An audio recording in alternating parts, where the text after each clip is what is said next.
The first and most urgent action when we win will be the sealing of the border, stopping the invasion, drill, baby, drill. Send Joe Biden's illegal aliens back home. We'll do all of those things. In a recent statement, former President Donald Trump outlined plans to address immigration issues, emphasizing the sealing of borders and deportation of illegal aliens. He highlighted concerns over rising migrant crime, citing incidents of violence and clashes with law enforcement. Trump criticized past administrations for failing to secure borders and praised his efforts in border wall construction. Referring to negotiations with Mexico, he recalled demanding 28,000 soldiers to manage border crossings. Despite resistance, Trump insisted on stringent measures like Remain in Mexico policies and health screenings to curb contagious diseases. He reiterated the urgency of tackling immigration challenges for national security. We're going to have to do them fast because no country can sustain what's happening in our country. You look at New York, where I originally came from. I love New York. And you take a look at what's happening. Hundreds of thousands of people, they've taken over the streets, Madison Avenue. They've taken over Queens. They've taken over Brooklyn and the Bronx. They've taken over the whole city.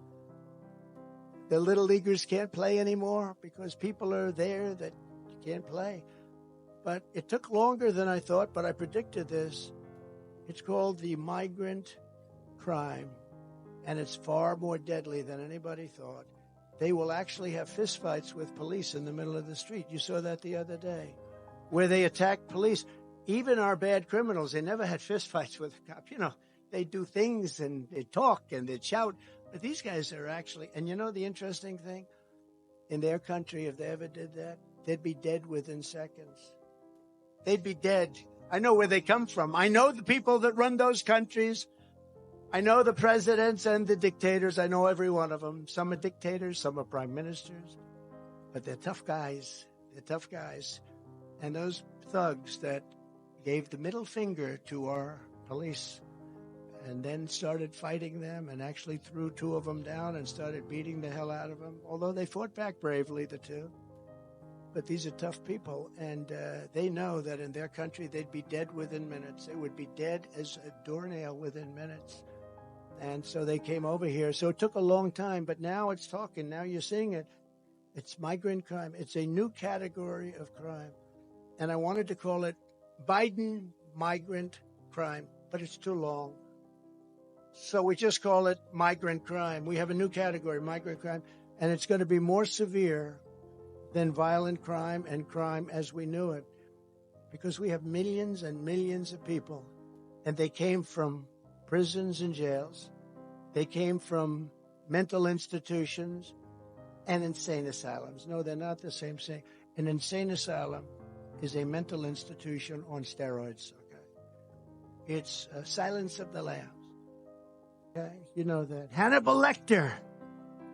They're all being deposited into our country, and then you have terrorists, and then you have drugs, and then you have human traffickers, and they're coming over at levels never seen before. We've never seen anything like this. 3 years ago, we had the safest and most secure border in U.S. history. We ended catch and release, except when it was catch and release in Mexico. We had catch and release in our country. We built 571 miles of border wall, far more than I said I was going to build, and I couldn't get the damn thing through Paul Ryan. He stopped at Paul Ryan, a super rhino. He's a super rhino. I couldn't get it through Paul Ryan. Mitch McConnell. They said, sir, if you wait till next year. I said, you sure? They said, don't forget I had never done this stuff before. You know, I'm the president, and these guys are bullshitting me. They said, sir, if you would just sign this budget and wait, next year we'll put it. And then next year came. I said, where's my wall? They said, sir, we're not going to be, you're not going to be able to get it. You know, in the meantime, they give trillions of dollars to the Democrats for the Green New scam. So what I did is I approved the military, and I took it out of the military. That's how I built it. I built the wall through the military. And the military, by the way, the Army Corps of Engineers did a great job. But I built it through 571 miles and 200 miles ready to go. It was laying there ready to be installed. It would have been 3 weeks. The entire thing would have been double what I promised. And then we had the rigged election, and they said, we don't want to build the wall. We don't want to build it. And I said, they really do want open walls. I figured it was maybe just talk. I said, they really want an open border. Nobody could understand it. They really want an open border. And that's when it began. And that's when our country had really, because we can drill. We have more energy. We have more liquid gold than any other country. We can drill. We can do all of these things. But we have a problem because by the time this guy, trying to be nice, but I don't have to be nice anymore because he indicted me. But I'm trying to be nice anyway. But by the time this guy gets out of office, we'll have 18 million people, in my opinion, in our country that shouldn't be here. And they do come from prisons and mental institutions, and they are terrorists. And we're going to be paying a price, and it'll be the largest deportation in the history of our country. And we have no choice. And it's not a nice thing to say, and I hate to say it. And those clowns in the media will say, oh, he's so mean. No, they're killing our people. They're killing our country. They're killing our people. We have no choice. When I went to Mexico, I said, Mr. President, you're going to have to give us 28,000 soldiers because the caravans, that was another name I came up with. I come up with good names. Longtime politicians come to see me, sir, could you give a name to my opponent? I said, how long are you a politician? 28 years, sir. You can't come up with your own names, but I do. Caravan. But I went to the president of Mexico. I said, they're coming through your country, and thousands of people in these caravans. They have one coming up now, supposedly 25,000 people. They're going to walk right into our country. We have no idea who the hell they are.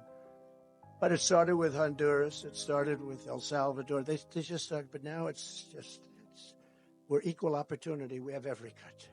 We have countries that, honestly, nobody has ever heard of. We have languages coming into our country. We don't have one instructor in our entire nation that can speak that language. These are languages. It's the craziest thing. They have languages that nobody in this country has ever heard of. It's a very horrible thing. I said to the president of Mexico, you're going to have to give us 28,000 soldiers free of charge. No, Donald, I will not do that. I will not do that. I cannot do that. And I said, no, you will. You will, I promise. No, you're going to do it. No, I will not do it. I said, listen, you and I friends, I really like him a lot. So I said, listen, not you and I, just give me a negotiator because I don't want to do this with you. And he said, I will do that. And he sent me this very handsome guy, so handsome, so beautifully dressed. In fact, I asked him for the name of his tailor. Then when I found out how much he paid for the suit, I said, forget it, keep it. But he was a handsome devil. And I said, listen, you're going to have to do a few things. You're going to have to give me 28,000 soldiers. Tom Homan was up before. He's fantastic. And he does go around saying, I love this guy. He says, Trump was the greatest president in history. And on the border, there has never been in his lifetime any president that was even close. And he's right about that. He's right. I mean, we know the results.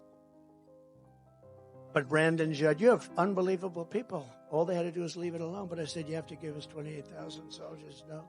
Then the new guy comes in, the representative. Yes, sir. What can I do? Now, I asked Tom Homan, Brandon Judd, and a person from the State Department, a wonderful woman. She's been there for over 20 years. She's covered Mexico for over 20 years. She knew it. And she was competent. She was good. She wasn't a good negotiator. And I said, what would you like? Give me I want a top 10 list.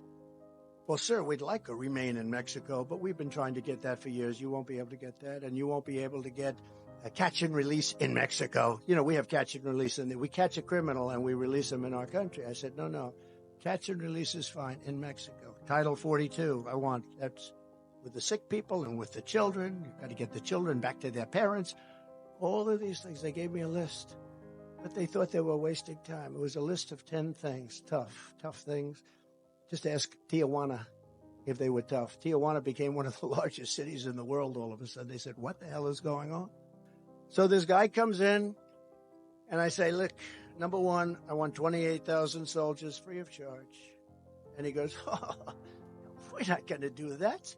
We're not doing it. He thought I was crazy, by the way. I said, oh, no, you're going to do it, 100%. No, we're not going to do it. I said, you're going to do it. I guarantee you, you're going to do it. He goes, no way. I said, way. And He said, we will not do that, sir. We will not do that. I said, here's what else you're going to do. Remain in Mexico. Nobody comes into our country until they're checked at the border. You're going to do remain in Mexico. You're going to do catch and release into Mexico, not into our country.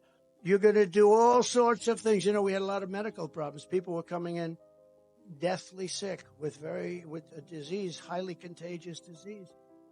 I said, I don't want our people catching these diseases that we never even heard about. They have diseases nobody's ever even heard about. I'm sorry. I feel badly for the people, but we don't want to have this